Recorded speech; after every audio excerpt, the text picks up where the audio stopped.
Okay, so it's a little after 1 o'clock. I think that we can get started. So those of you who have dialed in, hopefully you can see our four faces here on your screen. Thanks for dialing in. You will have the ability over the course of the next 30 minutes while we are chatting here to ask a question. So I will have the Q&A box open on my screen. If you guys hover near the bottom of your screen, you can click on that Q&A button. And at any time over the course of the next 30 minutes, if you would like to ask a question, you absolutely can. And I will make sure that the question is asked and then hopefully answered. We are scheduled for 30 minutes. However, we do have some time after 30 minutes to kind of run over if time is needed to answer additional questions that you guys may have, but we want to make this as interactive as possible. So don't be afraid to chime in and type in a question in the event that you do have one. So just by means of introduction, my name is Jen Cheney. I'm the Senior Director of Franchise Development here for Right at Home. My role here on the team is I cover all of our resale opportunities. So I help our owners who want to list their territory for sale. And then on the flip side, I'm the one who helps all of the buyers who have interest in resale opportunities. Chuck and Trevor, who you see on your screen here, they are our other two development directors, and I will let them go ahead and introduce themselves. All right. Well, I'm Trevor. For beauty, Trevor. Come on.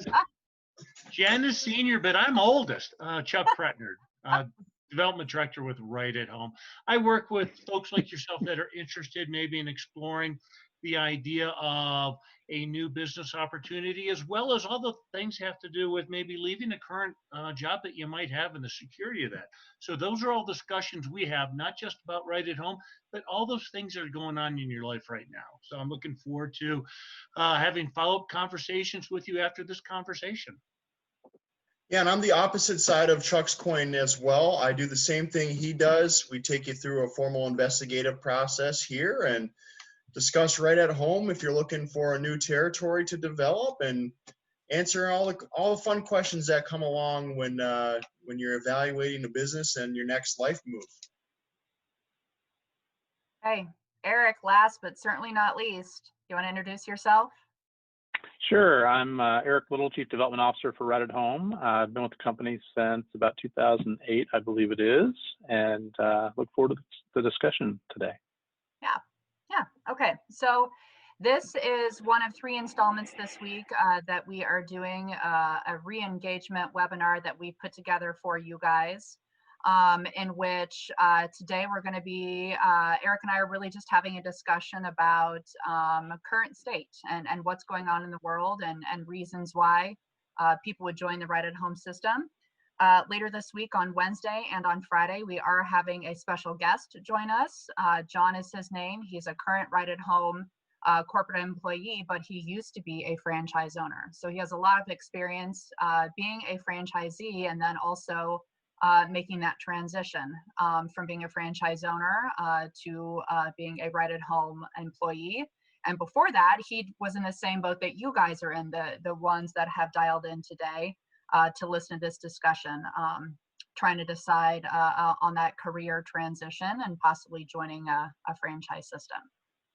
So without further ado, I think we can get started. So Eric, I would really just like to start by talking about what's going on out there and what you're seeing as the current state that we are in COVID-19.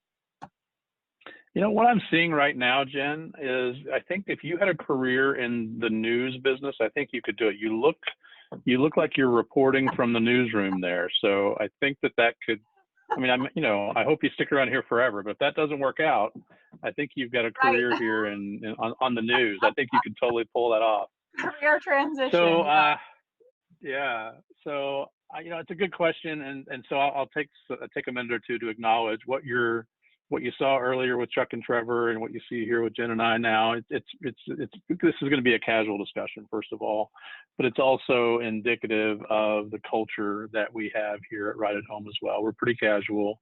We're, for those of you that might be technically oriented, we're WYSIWYG. What you see is what you get. And so the goal today is just to have a good conversation about career transition and what might make the most sense for you. You know, in preparing this morning for this little talk, I just, you know, I went out to see my good friend Google, and I looked at some of the headlines out there and some of the statistics. And so, you know, we're about 11% unemployment nationwide as of June 2020. But that's a nationwide average. We have, you know, New York and Los Angeles are both right around 20% unemployment. And so whether you've been affected by that or not, this whole COVID pandemic it's really caused a lot of uncertainty. And, you know, I mean, one of the things that I've seen even in my, you know, in my own life, you know, I coach my son's baseball team, and I've got a couple of parents on that team who both work for one of the bigger employers. And so they're having to furlough every other week. My brother, who is in St. Louis, also works for a big company. He's having to furlough, not quite that often, but you know, it certainly doesn't breed so much confidence in your future when you're having to give back or not take a paycheck every couple of weeks.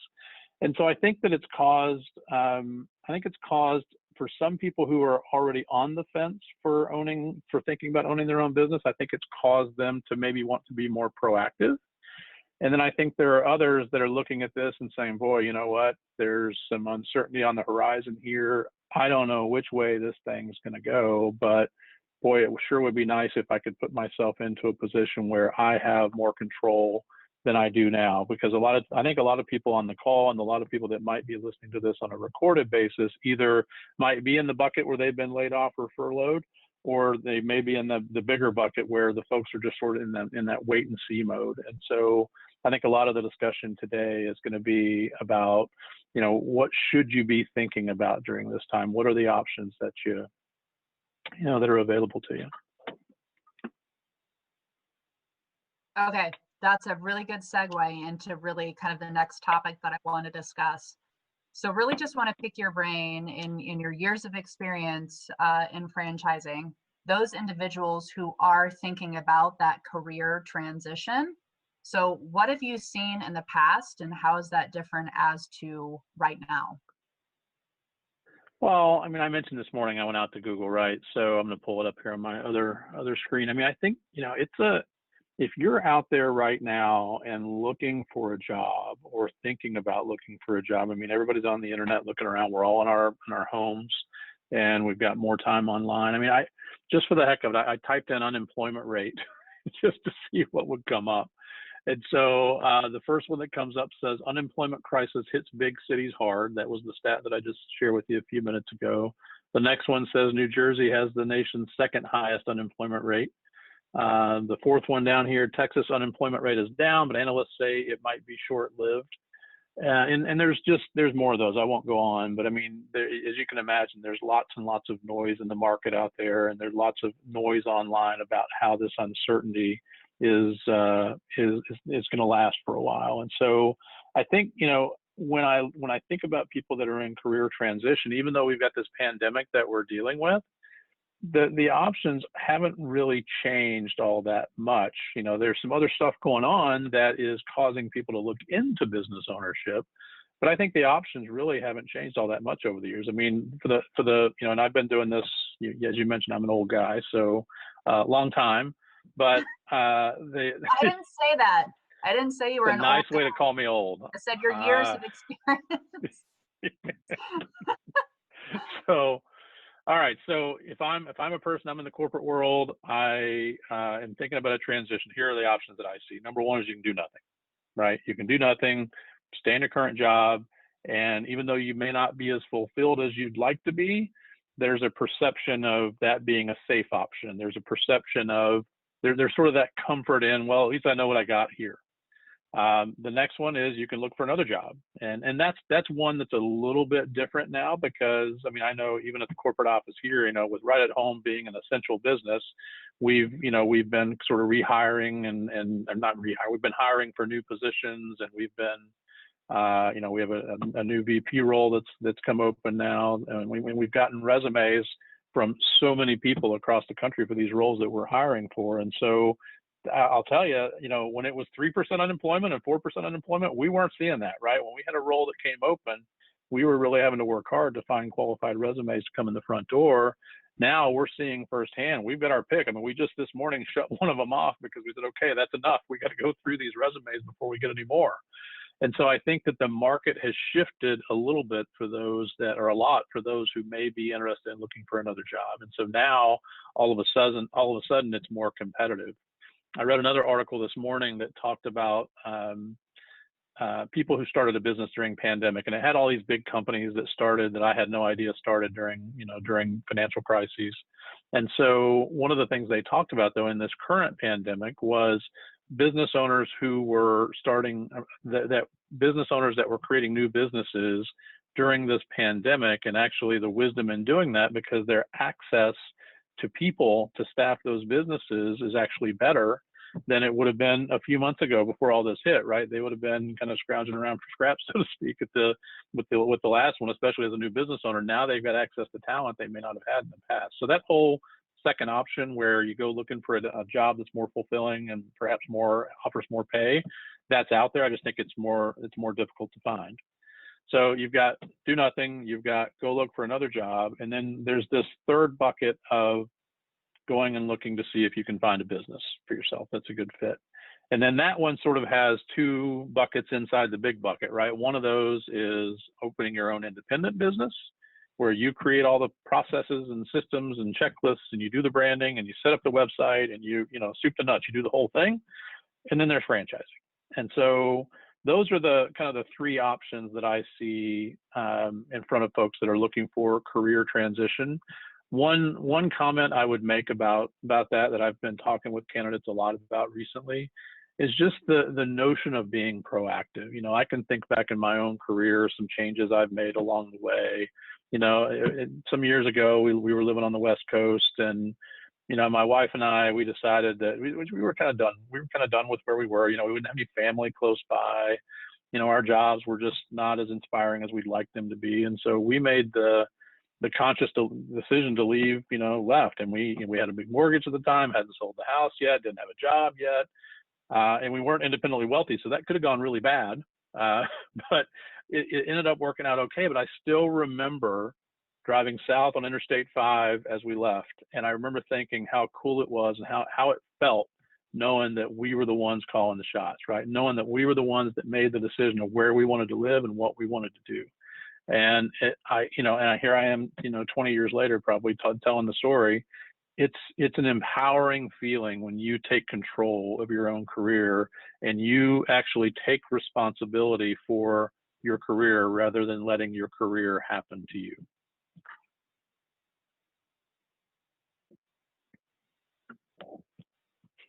Got it. Sorry, my computer was dinging, dinging, dinging. I wasn't sure if you guys could hear that or not, so that's why I put myself on mute. Okay, so my next question for you is if this is so amazing, why isn't everyone doing this? So talking specifically about, right. why doesn't everybody choose that third option of, okay, I'm gonna buy a business and I'm gonna buy a franchise? Yeah. I mean, like I said, it's hard work. I mean, one of the things about being a business owner, I think there are a lot of people that have this vision of being a business owner as that, they're going to have people that do things. There was a tax commercial a long time ago. So I've got people. Well, as a business owner, you are the people typically, right? I don't know of a lot of businesses, really any businesses, where you just come in and you get the point, right? It's not that way. I mean, Alan, when he started Right at Home back in 1995, he came from a big hospital system. And he said his buddies would call him sometimes, say, "Hey, Alan, how's it going?" And he said, "Right now, I'm doing a little strategic planning, and then about 10 minutes or so, I'm gonna go take the garbage out." And so that was and I think that probably was his reality. That probably was exactly what happened. So, I think that it's the number one reason not everybody does it is it's hard, right? I think the second one is that there's sort of this fear of the unknown or the fear of making a mistake, right? So we don't want to make a misstep in our career. We're all afraid that we're going to have to put a failure out there on our LinkedIn profiles, or that we're just not going to measure up to somebody else's definition of what success looks like. And so I've seen that a lot over the years, and some people are able to get through it and some people just aren't. And a lot of that has to do just with the experiences they've had in their lives and their ability to tolerate risk, and also their personal family situation. You know, the reality is there is no perfect time to open a business. There's all kinds of reasons that you can come up with. Even the folks who sign the agreements and move forward with us, I bet if we went back to them and said, hey, list out all the reasons why you shouldn't have opened when you did, I bet they could come up with them, right? I mean, we just had one in Boulder, Colorado. Jason DePietro is getting ready to open his business. He signed during the pandemic. We could go to Jason today and say, hey, come up with 5 reasons. I bet number 1 on the list is, well, number 1, COVID-19.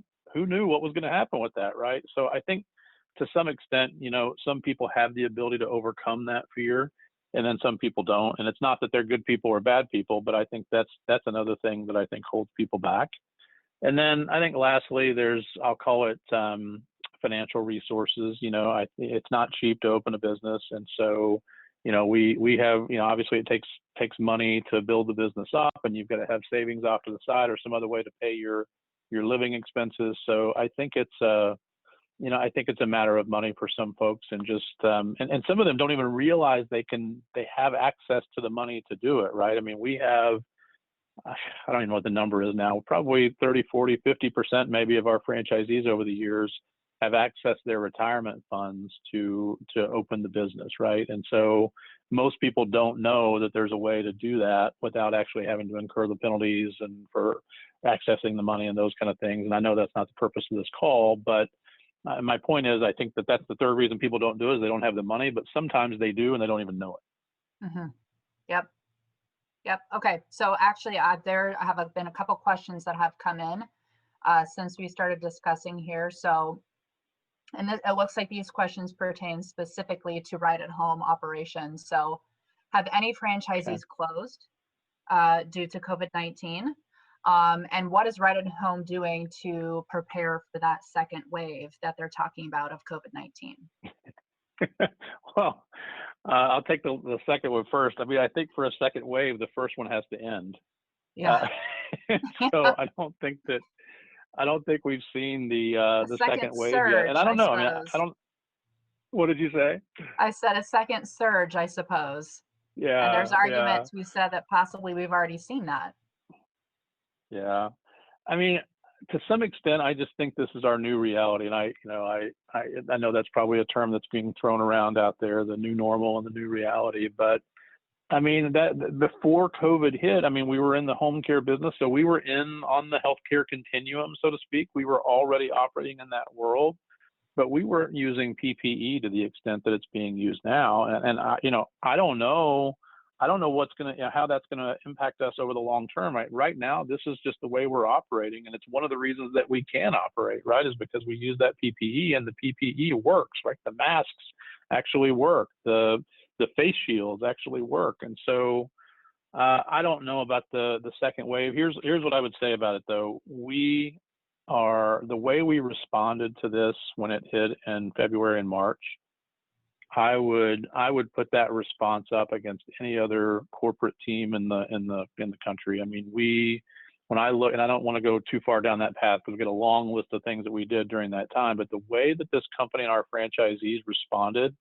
to this crisis is, I mean, it's unbelievable. And even to the point now where we have franchisees coming back to us and saying, boy, we're so glad to be partnered with you. I couldn't imagine navigating this without the corporate office to help us through it. And so I think that, if there's a second wave, third wave, I think we're way, way, way more prepared for it today than we were in February and March. I mean, one of the things we did as a quick example is we went out and bought ourselves. We're not in the PPE business. We don't typically sell things to our franchisees, right? We're a franchise system, but we're not a product-based franchise. We're a service-based franchise. So we don't normally have things that we necessarily sell to the franchisees. And so we went out and bought as many masks as we could and as many gowns as we could and just warehouse those and figured out a way to spin up an online store. And there's, all kinds of things that we did there.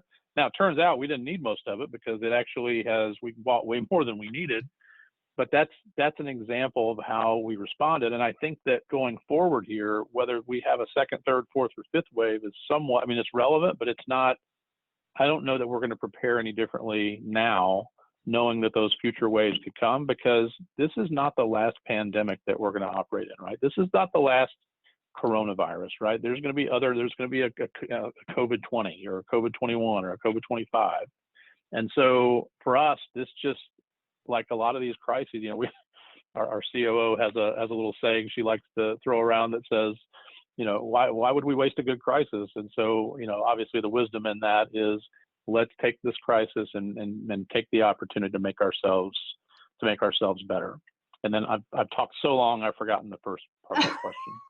Have any franchisees closed due to COVID-19? We've had so none have closed because of COVID-19. We've had 2 offices closed during COVID-19, but they weren't as a result of it. So one of them was a longtime owner that just was ready to exit the business and ready to move on. So she's moved on.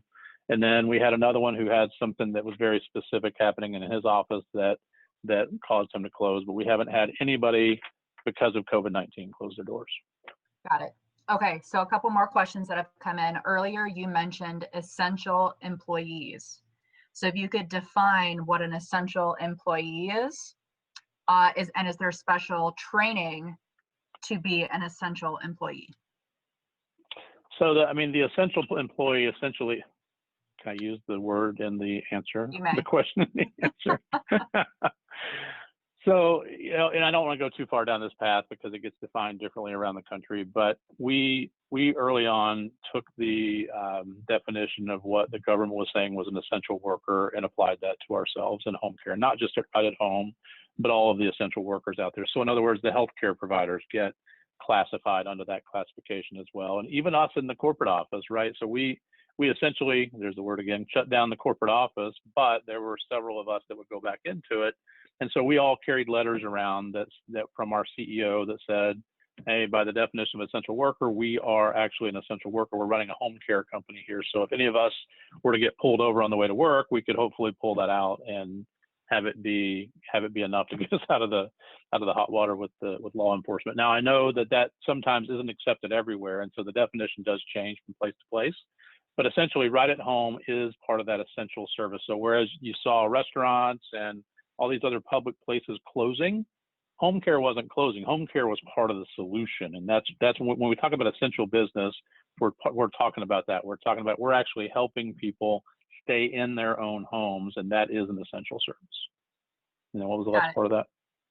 No, that's it. Okay. I think that you answered that question. And actually, there's another question that came in that's kind of tied to this. So this listener is asking, what is the actual business/service? So I'm assuming that this listener is asking, you know, just describe what Right at Home is and the concept of Right at Home, and maybe provide some detail in that regard. Yeah, that's a good question. We probably should have done that at the beginning of the webinar. Yeah. So Right at Home is an in-home senior care company. We provide companion care, personal care, and then about 15% or so of our offices out there will actually provide skilled nursing services as well. And so the gamut of services ranges anywhere from on the most basic end, just basic companionship, cooking, cleaning, running errands, going to the grocery store, just keeping the client company. Those all tend to be companion care. So the delineation between companion care and personal care really is whether you're touching the client, right? So if you're doing their hair, if you're helping them brush their teeth, you're helping them get dressed, you're helping them take a bath, those tend to be personal care items. And a lot of these, and what those two categories really describe the lion's share of our business. And then there's another, you know, some franchisees are able to provide nursing care as well. So that's more like wound care and some of the other things that would happen in the home. But one of the things that we know is that all of those services really fall into those activities of daily living. All of the things that we all did this morning, probably without much assistance, if any. We got up, we ate breakfast, we got dressed, we brushed our teeth, maybe yelled at our kids a little bit. So we did a lot of things this morning, and we didn't need help doing those things. But for somebody who is a senior who is dealing with aging issues, some of those things are very tough. And so there may not be a medical, they may not need any day-to-day medical help, but if we can go in the home and do those things, it frees up the family to do the things that they like to do with their family member, as opposed to just being their caregiver. And it also allows them to be safer in their home as well. I mean, some of the things, sometimes we stay 24/7. So we have some clients that we were there around the clock, and we'll staff that with care workers. There's some clients that'll stay overnight. You know, the family says, hey, we can handle it during the day, but we'd like to sleep. So can you come over and stay with mom at night to make sure she doesn't fall? There's all kinds of things we can do, but it's all about providing these clients and these seniors as much independence and dignity as they can get in their personal circumstances. Perfect. And then maybe back it up just a little bit. So that's the types of services that a Right at Home franchise owner provides. Maybe just taking it back to the very beginning. So when someone becomes a franchise owner with Right at Home, what do they do? So walking through, you know, establishing an office and then hiring caregivers and explaining that part of the process. Well, I think the first thing I would say there is most of our franchisees have never owned a business before. Right. So they have done something in the corporate world or in the clinical world. There's no medical experience required. There's no previous business ownership experience required. Most of our folks are first-time business owners. And so they come in the beginning, and it's a small business in the beginning. So you do a little bit of everything, but essentially you're going to be, the owner typically is out in the market doing relationship building with referral sources and client quality assurance visits and just being the face of the business in the community. And these days, some of it's doing this kind of stuff too, right? It's being on Zoom, and because that's changed a little bit.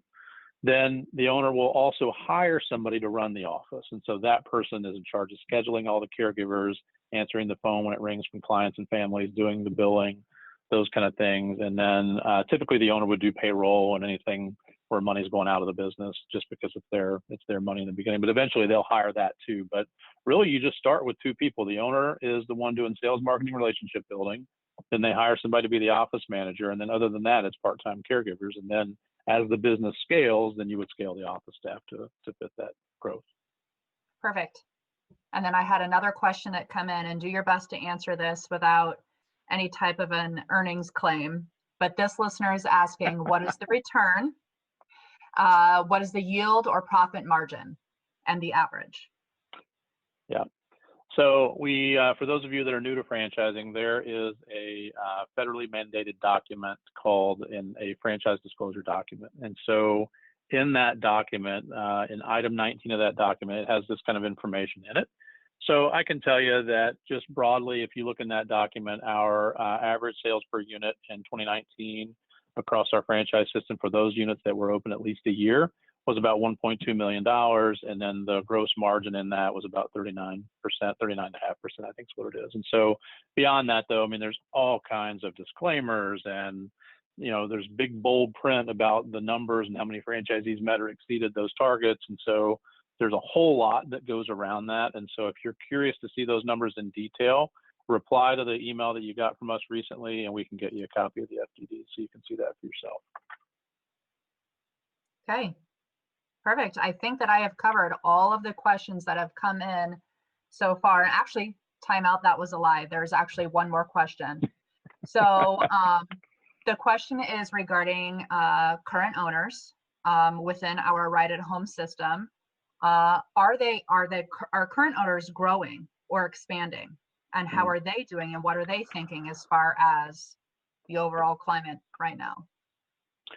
So I think it's a good question. So it's one that I would ask, I think, if I was on the other side of this call as well. As a system, we're down from our high pre-COVID, but marginally so. So we saw a dip right as COVID hit, and again, never waste a good crisis, right? So this has caused us to, I can't believe the level of information that we have now. I mean, we literally can see what day of the week we get hired most often now. We didn't look at that before, right? So we're looking at what day of the week we get hired. We're looking at, oh my gosh, on July 4th, you know, the hours per week, or I'm sorry, the total hours went down. Why is that? Oh, because it was a holiday. And most of the family members didn't need us on that day, or at least some of them didn't. So we're seeing a lot more data than we're used to seeing in this. I would say we went down initially, and then we had, I don't even know, probably 8 or 10 weeks of constant growth after that. We're not quite back to where we were yet, but we're close. And so, and I'm not dancing around the answer to the question, but in a sample of nearly 500 U.S. territories that are operating, the answer is it's kind of all over the place. So there's some that are up, there's some that are down, there's a whole lot that are right in the middle. It is kind of a bell curve. But again, I referenced the franchisee that signed in Colorado a few minutes ago. You know, he called, I can't remember how many franchisees, just to kind of check in with them individually. And, you know, I think what he found was what I just said. I mean, everybody was kind of weathering the storm pretty well. Some were up, some were down, but nobody was catastrophically off that he could find. Okay, perfect. And I see we're right at 1:30, you guys, but there are 3 more questions. And by the way, thank you so much for being brave enough to type in those questions. We love it when these are interactive. So 3 more questions I want to make sure that I cover for you guys. So this listener is asking, how much do I need to invest in this business? So I suppose 2-part, you know, just the basic financial qualifications, and then maybe walking through some of those initial, costs that they would run into when they're starting their business. Yeah, I mean, I think I would divide the cost into 3 categories, right? So the total cash that we require that you have to be considered for approval as a franchisee is $150,000 total cash, right? So I break that down into roughly 3 equal buckets, right? So the first bucket's the franchise fee. That's about $50,000, it's $49,500, I think, today. So that's about a third of it. There's about another third of it, 40,000-ish of it, that is what we call working capital. So it's just money that you have in the bank that you're ready to spend on payroll, or you're ready to spend on setting paying rent, or getting utilities set up, or buying computers, those kind of things. So or not buying computers, that's in the third category, but just it's that working capital that you need for the business, right? And then the third category is all of the kind of the business setup stuff. It's everything else, right? So it's buying your computers and buying your desks and doing all the things that you need to do to get your office operational. So about 150 in cash, 50 in franchise fee, 40-ish in working capital, and then the rest of it is just the setup cost to get the business off the ground. Yes. And by the way, everything that Eric is mentioning, he mentioned before the franchise disclosure document, that is all in item 7 of our FTD. It's a breakdown of initial costs that you would incur when you're starting a right-at-home business. So 2 more questions. The franchise fee, actually, that's $49,500. That's something that Eric just mentioned. That was another question that came in. And then Eric discussing the fees, the ongoing fees that we do charge. Oh. So the major fees, I mean, there are some here and there, but most of them are kind of minor or non-existent depending on the situation. So the big ones that I think from a prospective franchisee standpoint really are the royalty, continuing royalty, which is 5% of your gross sales. And then our advertising fund, which all of the franchisees and all of our corporate owned offices, we all contribute to that fund. So that's 2%. Of your gross sales that go into that, and then there are caps on that as well. So as you go up in sales, your contribution goes down to that fund, and then there's a maximum in there as well. But the short answer is 5% on the royalty, 2% for the advertising fund. Okay, perfect. Can you talk a little bit about the initial training that a new right-at-home owner would receive, and then also talking about the ongoing training and support that we provide to our existing owners? Yeah. So we've been franchising now a little over 20 years, and that has evolved over the years. And it's evolved this year as a result of COVID-19 as well. So as you can see in the background there behind Jen, we have this beautiful building in Omaha that's got just a fantastic training center that's right around the corner from where she is. Over there. Down that hall.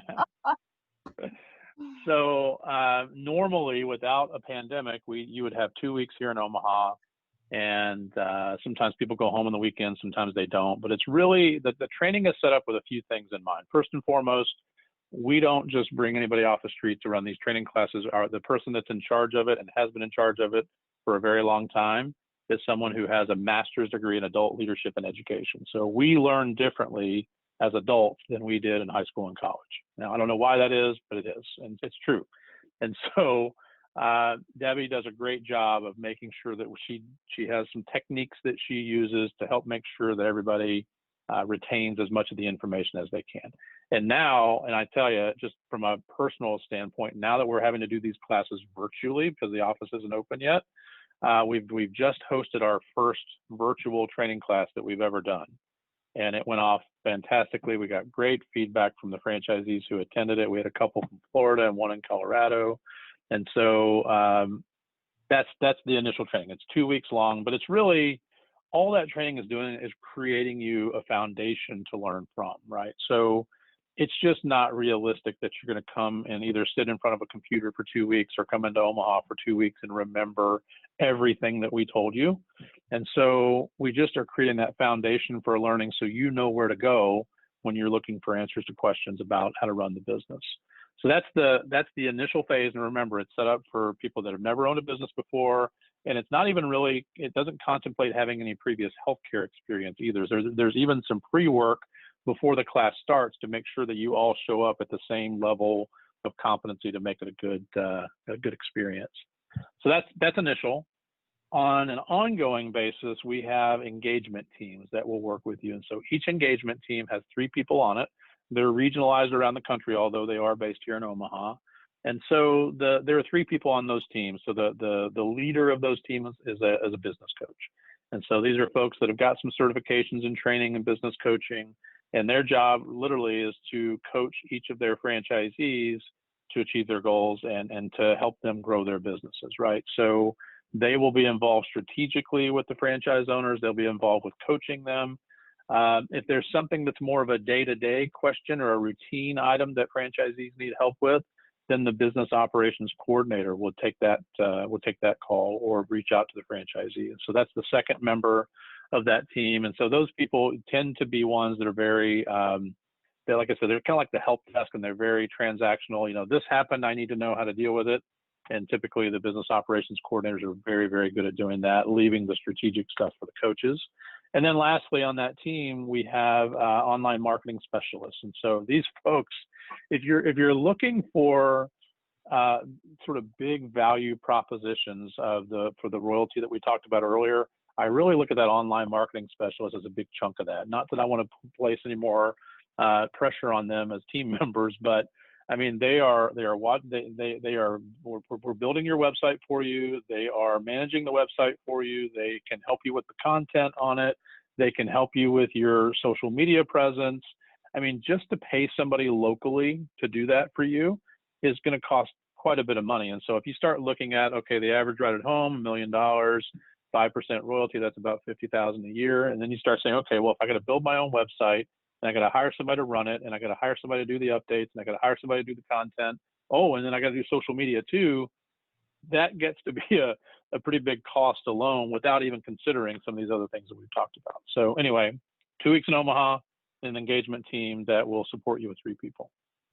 Okay, perfect. And I think that covers all the questions that have come in so far. And it looks like we are at 1:38 Central Time here. So maybe just a couple of final thoughts here as we wrap up. Pretty much everything that you just said on your last answer, those are the benefits of joining a franchise system. You know, you pay the franchise fee to join the system, you start your business, you have a fleet of people to help and support you, training, ongoing support, marketing materials, all that good stuff. Those are all the benefits of franchising. But maybe on the flip side, things to consider, you know, individuals that are looking to join a franchise system, maybe some of the challenges of being part of a franchise system. Yeah, I mean, I think it's a good question because franchising not necessarily challenges, but just things to consider on both sides. You know, there are benefits to joining a right-at-home system, but some other things that you may want to consider before joining a franchise system. Well, I really think franchising is for folks that want to belong to something bigger than just their business, right? So I make this joke all the time. Alan Hager started Right at Home in 1995. And I say this with love, Alan would have been a terrible franchisee, right? Because he wanted to create everything, right? He wanted to create he wanted the checklists. He wanted to take all the arrows in the back as the founder because he wanted to look back and say, I created this business model. I created this business system, right? He did. He took the risk, and he's got the stories to prove it, right? He took a big risk in starting this business from scratch, and it worked out, and he was able to franchise it and grow it to where we are today. But that's not for everybody.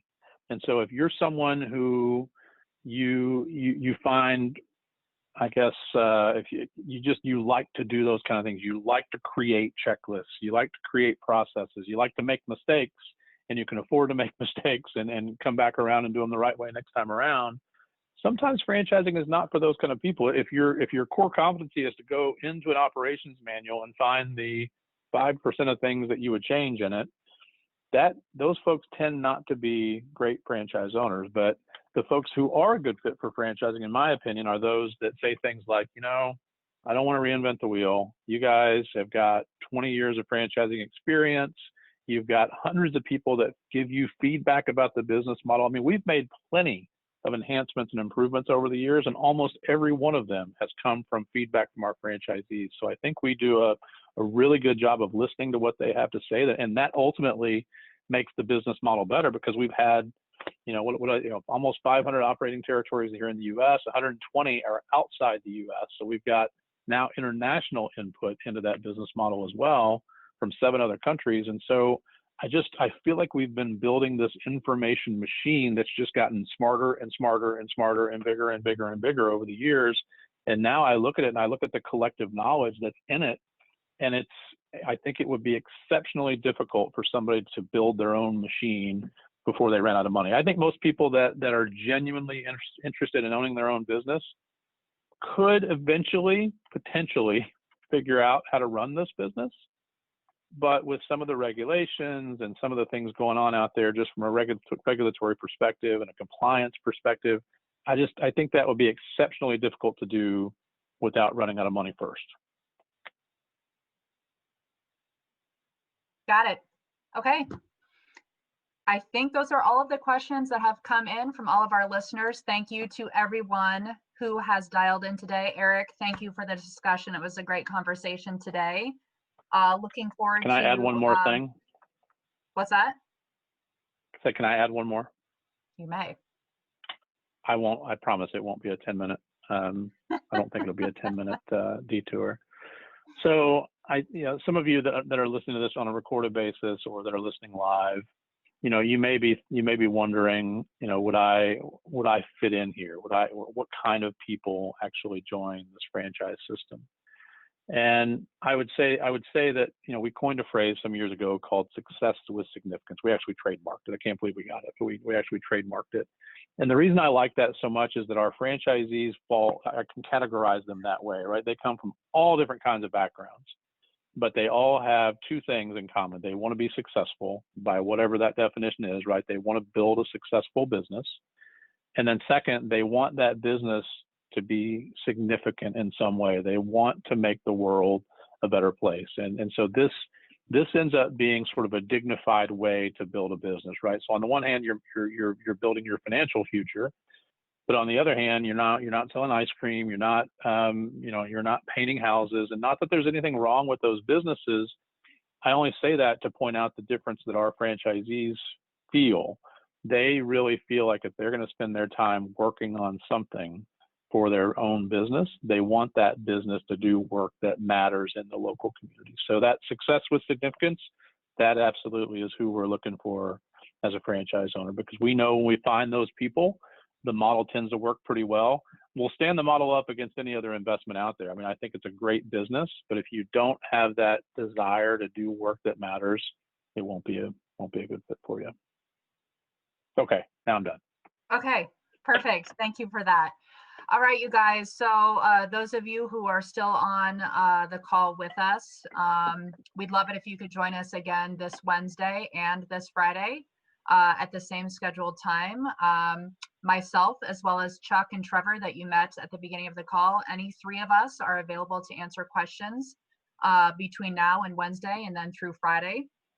If you have any questions for us regarding this call or future calls coming up, or if you'd like to re-engage with one of us here at Right at Home and talk more about franchise ownership with Right at Home. So thank you to all of you who have called in today. Eric, thank you for your time today, as well as you, Chuck and Trevor, for joining us on the beginning of the call. And hopefully we'll see you guys on Wednesday.